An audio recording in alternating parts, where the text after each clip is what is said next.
अस्सलाम वालेकुम दोस्तों, की हाल चाल है जनाब। तुसीं वेखदे पे हो अपना देश पंजाब टीवी ते मैं तुहाडा मेज़बान मोहम्मद नदीम खरल।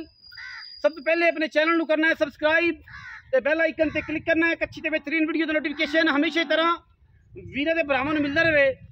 वीर हमेशा ये गल करदे ने कि नदीम भाई बाखड़ियां दुध वालियां ते गबड़ा मई अज उन्हां वीरां वास्ते जनाब गबड़ मैं तकरीबन 25 दिन हो गए झोटा टप्पे नूं। झूठ बोल के ना बेचना है ना आदत ना ये कहना है कि जनाब पानी का बुलबुला तो गडाले च पैदा डिग पिया। इसको 3 महीने की गब्बड़ सी, बिल्कुल झूठ है। 25 दिनों की जनाब कसम दे सकता है मालक। और इंशाअल्लाह अल्लाह के फजलो करम नाल पूरे 25 दिन ये झोटा जुट तो कड़ीजी हुई है। झोटा भी फिर होना बड़ा वो चरदा पिया। कैमरामैन साहब खा दिया झोटा और झोटे तो जनाब कड़ीजी हुई है। 25 दिन हो गए हैं। अगर थोड़े वक्त में रवे ना रवे ठीक हो गया जी। पहले नंबर जनाब है झोटी है। दूजा सुआ इन्हें सुना है। पहला सुआ जनाब पीती हुई है। दूजे सुआ जनाब इन्हें हुण सुना है।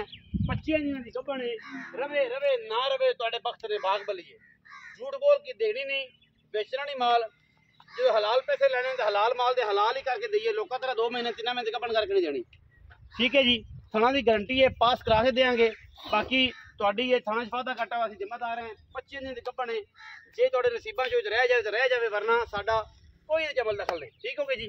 पहले नंबर वाली जनाब मझ है और वीरां दे सामने है माशाअल्लाह, कोई कमी नहीं। पहले जनाब कट्टी जवान मुंह तो 6 दंद होएगी हलबन। ठीक है, सारा दिन दरिया रुली हुई और एक हड्डी कमाल का जनाब पीस है जी। चेक करना खुडा हड्डियां कड्डियां साफ ने महंगी। सारा दिन दरिया की रुली हुई है जी तो बड़ी साफ शफाफ है। इंशाअल्लाह कोई किसी किस्म की कमी नहीं। खाना बड़ा सोहना गोल लगे हुआ है माशाअल्लाह झोटी नूं। अच्छा जी, ये तो होगी झोटी। इन झोटी नूं खोल देना टोर दे थोड़ा टोरस आके पता चल जाएगा सफेद साफ है कि नहीं। लो तसल्ली बख्शे जी। पहला सुआ ठंड पास करांदी पास करके लै जाए। पहला जनाब सुआ सुई है। दूसरा हुण सुना है। दूसरे महीने जनाब है। दूसरे सूबे जी 25 दिन की गड़ीजी हुई है। तुहाडे नसीब ने कट्टे तो जा रहे हैं जी। नायाब कट्टा है जी। दुंदा मुँह तो अखा दोवें सीधे जवाब ने। वजन जनाब 4.25 मन 4 मन बड़ा क्वालिटी वाला बकरे रंगा। कुर्बानी लाना चाहो तद और जनाब ये ब्रीडिंग वास्ते रखना चाहो तद कोई कमी नहीं किसी किस्म की माशाअल्लाह। सारा दिन आंडा फुटवियाँ सारा दिन बाहर च फिरने वाला गुंदे होया जनाब कट्टा। सारियां बोटियां और माशाअल्लाह बोटियां भी जनाब सारियां खून दियां अल्लाह के फजलो करम नाल। और मत्थे च फुल्ली अखा दोवें सीधे जवाब ने। कोई अखा कालियां चिट्टियां नहीं, इक्को जिहा जवाब और खूबसूरत कट्टा है। वजन 4.25 मन 4 मन तो 10 किलो वधदा है। 5 किलो घटदा है। तुहाडे सामने दुंदा है मुँह तो और माशाअल्लाह नयाब है, बड़ा नयाब है। तुसीं कुर्बानी करना चाहो सत बिस्मिल्ला, ना करना चाहो ब्रीडिंग वास्ते रखना चाहते हो तो ब्रीडिंग वास्ते रख सकते हो। पूरी गलबात है, पूरा घर खानदान है। दसांगे जो बंदा मुँह ते आवे।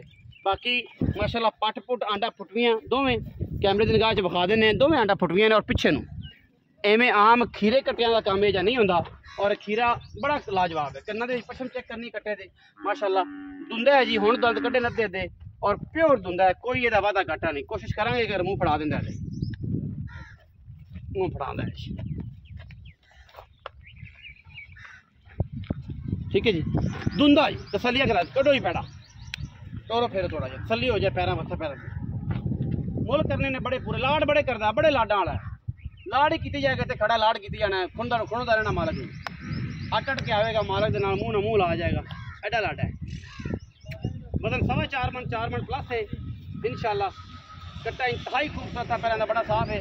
कुर्बानी करना है तां पैसे रखना है तां जी भी गल है थोड़ी समझ आए तो जनाब रख सकते हो। बड़े प्यार करने वाला वेंदे पेजन आएगा कोल खलोता रहेगा खलोता रहेगा। आजा भाई आजा भी शेरा छां ते ही आजा। गर्मी बहुत छां ते ही आजा। अल्लाह ते आजा छां ते गर्मी बड़ी। अच्छा आवे ना की हाल चाल ना की अजकल आमिर आजकल अमर बड़ा टॉप ट्रेंडिंग चला। अमर कजाफी चल रहा है। एक दूसरा अमर साढ़े को आ गया जिन्होंने अल्लाह पाक ने तीसरी बार विचार वापस सद के बुला लिया अपना घर विखाने वास्ते कि भाई मैंने लैके जाने तो मैं नहीं जाना जोगियां मैं जाना अल्लाह के घर। अमर कजाफी साहब साड़ी आवाज़ सुनो जनाब। सलाम अलैकुम साढ़ा भी सलाम आके जन्मदिन वाले बैतुल्लाह साढ़े पास स्पेशल दुआ करे। अच्छा जी 2 जानवर विखाए ने अमर भाई। एक मझ एक कट्टा। मझ का की हिसाब मझ जी 2,80,000 रुपये 2 ਲੱਖ 80,000 80,000 रुपये गब्बन गद्दी गल करते बस गब्बन है जी 5 दिन 5 दिन जोटा टपदा सारी हाँ चलदी जी दूसरा सुबह हुन कौन है हाँ जी दूसरा सुबह हुन सोने नाले जोटा लंगरियां में दा लंगरिया दे मेरे जोटा ओदी तो ये गब्बन हुई है हाँ जी अच्छा ते कट्टा मुंह धुंदा है ओदे किन्ने मुंह से दुंदा इंदा 2 लाख से 3 लाख ते 20,000 रुपये ना यार दी पक्की गल कर 3 लाख 10 दो हजार 3 लाख 10 10,000 रुपया ते कोई प्यार वध हो जा दोवां च चाह 5 दो हजार 19 भी लाड़ पे इन्ना 13 10 तो 2,80,000 हाँ जी मैं 2,80,000 रुपये है हाँ जी ते कट्टे दा जनाब पिछे रहा कट्टे दा जनाब 3,10,000 रुपया जेड़े वीर नूं समझ आवे राबता कर लवे ना समझ आवे तो कोई गल नहीं मालकां दा माल घरे खड़ा है